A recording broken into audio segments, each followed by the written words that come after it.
Good morning. Thank you, first grade. I love those animated cartoon figures and how everybody walks like they're a bobblehead in those. So very accurate depiction, exactly how I imagined Jesus being tempted. How about you? Yes. So thank you for that. So this is the last in our series of I Wonder Faith Talks.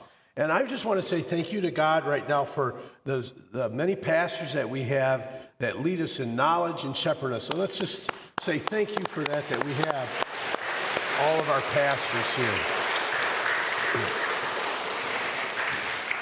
So I would say, Pastor Nick, that we saved the best for last, but that might hurt the feelings of the other pastors. So we'll just keep that between us.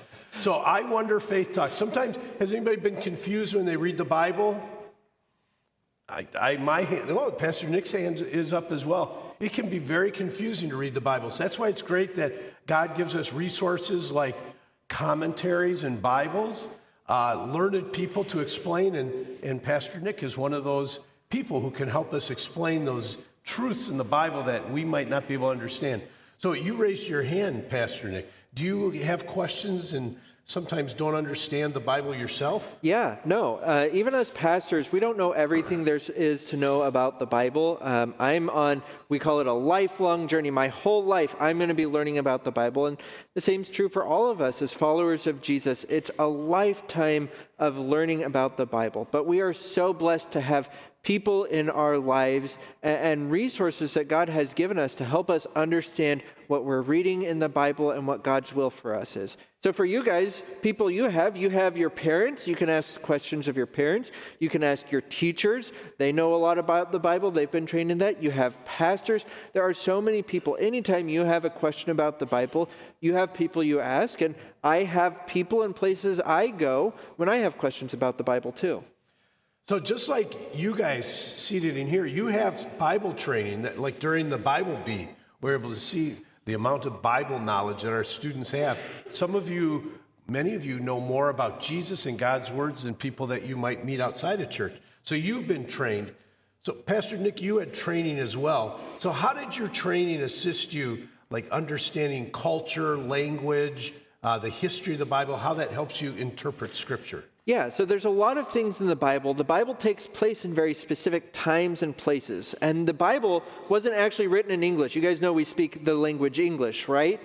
The Bible wasn't written in English. It was written in other languages, Hebrew, Aramaic, and in Greek. And so trying to understand the Bible, knowing the languages, knowing what was going on in the world at the time, these are all very important things as we're reading through the Bible to understand. I have an example. I lead a Bible study on Wednesday mornings, and we were reading through the books of Ezra and Nehemiah. Those are books of history talking about some events that happened during the return from the exile.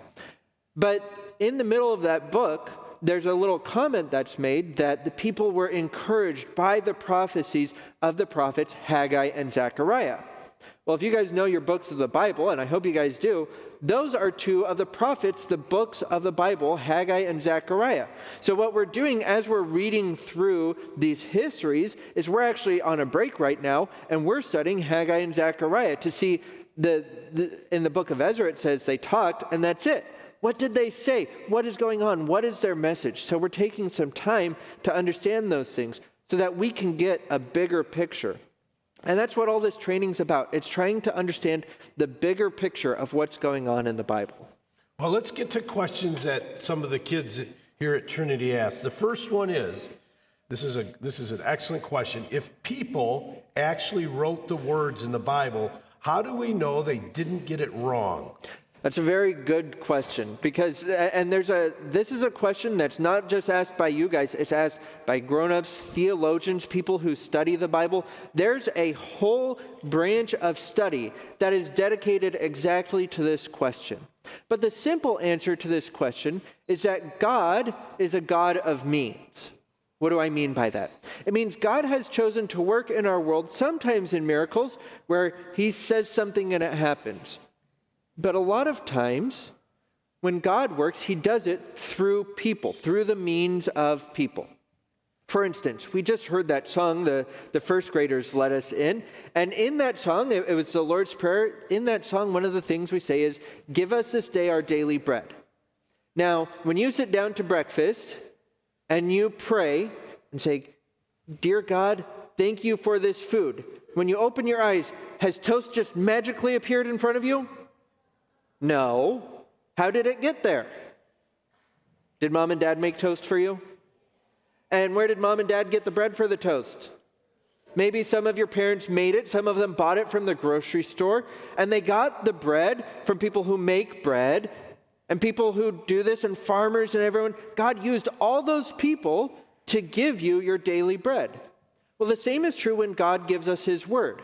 God sent his Holy Spirit on the people who are writing these books so that as they were writing, God was guiding their hearts, their minds, and their hands, so that everything that they were writing is a truth from God. And so that's how we can trust our Bible when you read it, is because you know God was at work in making this book. So we'll go to the next question here. When Jesus was crucified, and we're getting ready to commemorate Good Friday, above his head on the cross were the letters I-N-R-I. Yes. What does that mean? Have any of you seen that? A picture of Jesus on the cross, and you see above him there's a sign that says I-N-R-I. Some of you have seen that. So this is when we read in our Bibles about Jesus being crucified, Pontius Pilate put a sign over Jesus' head, and it said in 3 different languages. It said, I believe it's Aramaic, Greek, and Latin. The languages anyone there that day would have been able to understand at least one of those. He wrote on the sign, Jesus of Nazareth, King of the Jews. And so the Latin of that, actually we were talking about this in Bible study this morning. This is one of the things I had to do. I had to look up the answer to this question because we were talking about this in Bible study. In Latin, Jesus of Nazareth, King of the Jews, is Iesus Nazarenus Rex Iuderonium. And the first letter of those is I-N-R-I. So that means Jesus of Nazareth, King of the Jews. And that's what that sign means. It's a sign that was hung over Jesus when he died. So it was like an acronym. Yeah, it's an acronym. It's a shortening of that. That way they don't have to write out all that Latin every time they want to draw a picture of Jesus. So a creed is very important to us as Christians. It's a statement, what it is that we believe. Mm-hmm. So we're used to the Apostles' Creed that we say in chapel every week, every other week or so. There's also the Nicene Creed.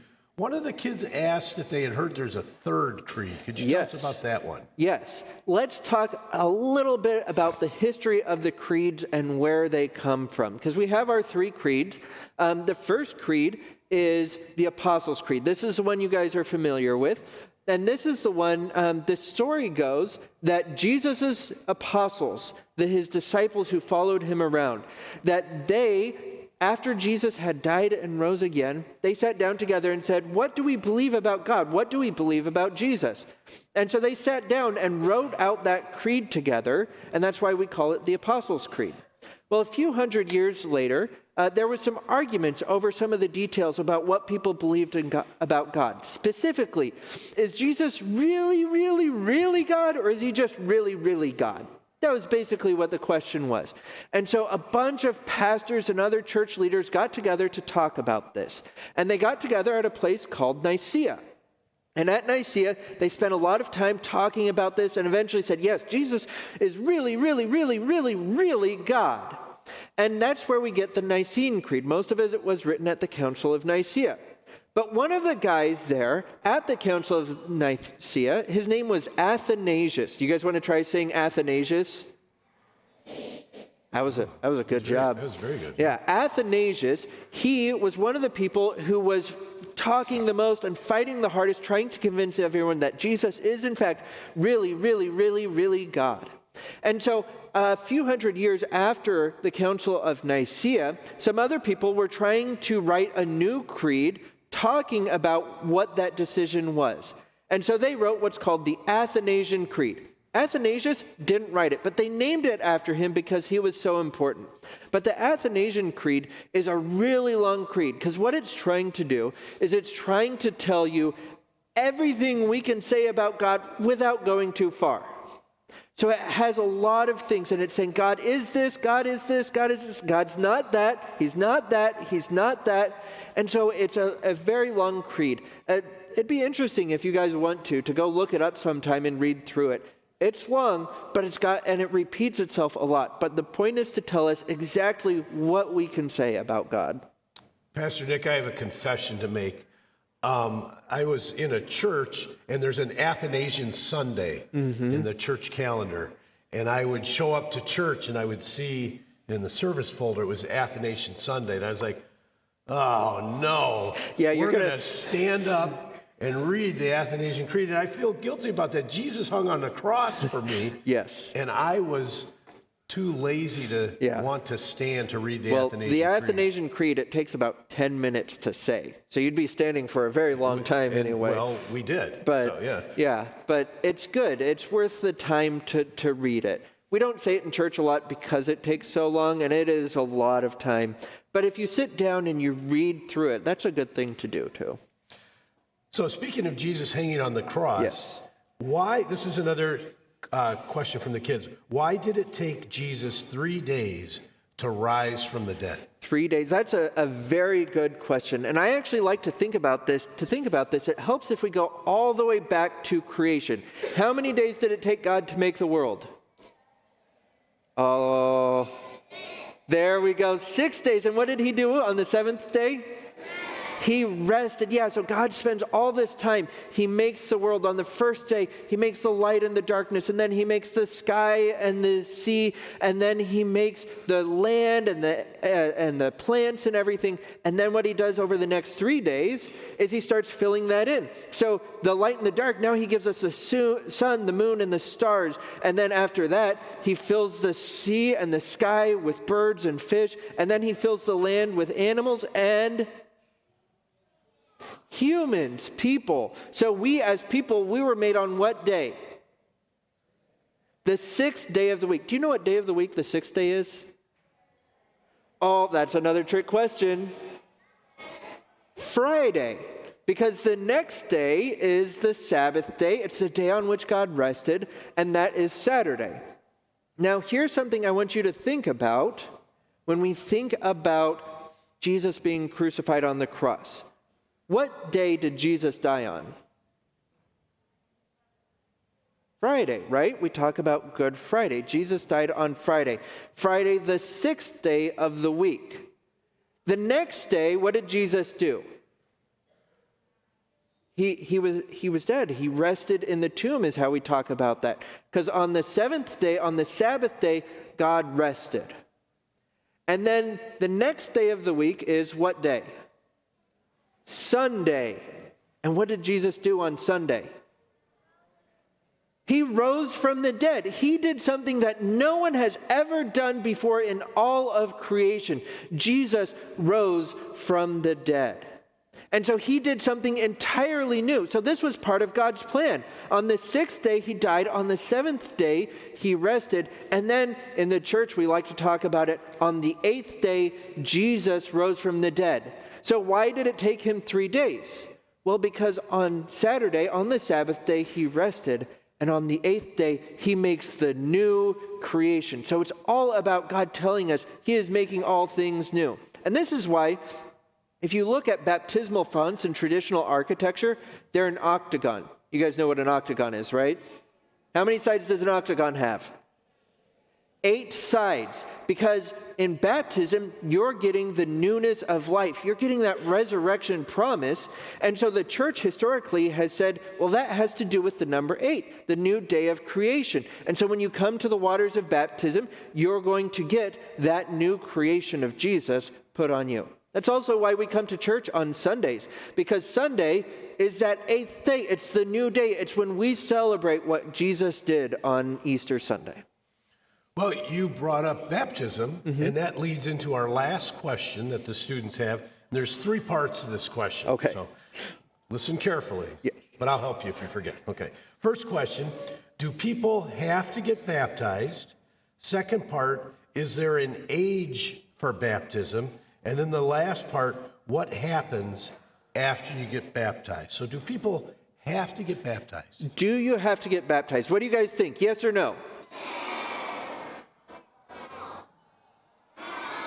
We don't know, do we? Let me tell you, there's an answer to this question. Because we talked about Jesus hanging on the cross, and Jesus wasn't alone up there, was he? Who else was being crucified at the same time? There were two thieves. And one of the thieves, he was up there on the cross, and he says, Jesus, remember me when you come into your kingdom.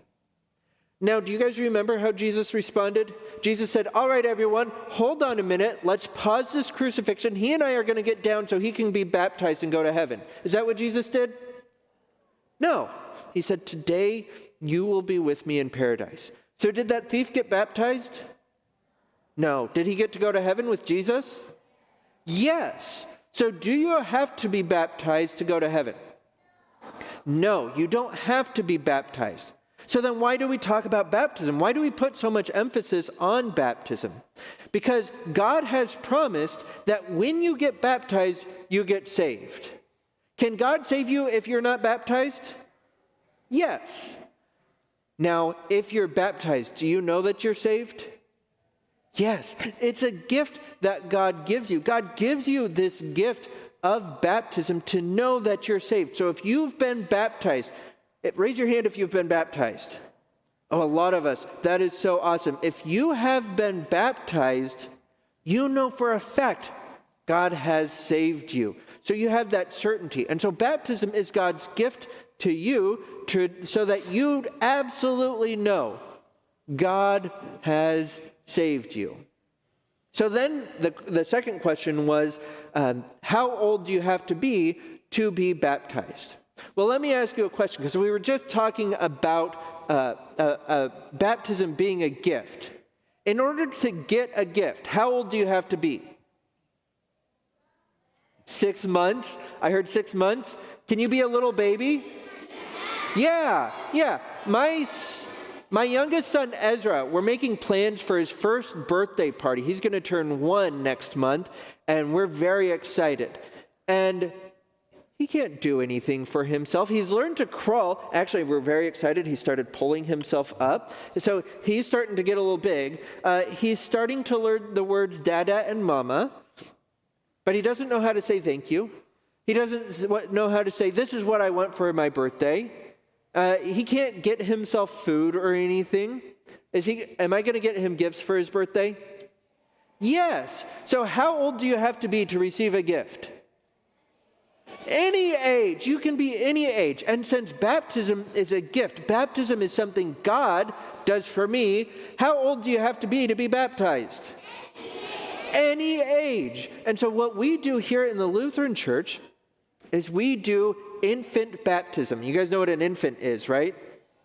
A baby who has just been born. We will baptize any baby because what the baby is doing is the baby's just there. God's the one making baptism the gift and something special. So what is that something special? That's the third question here, is what happens to you when you become baptized? And the image from the Bible that I like to use, this comes to us from the book of Galatians, is St. Paul talks about adoption. Is anyone here adopted? A few of you are adopted? That's really cool.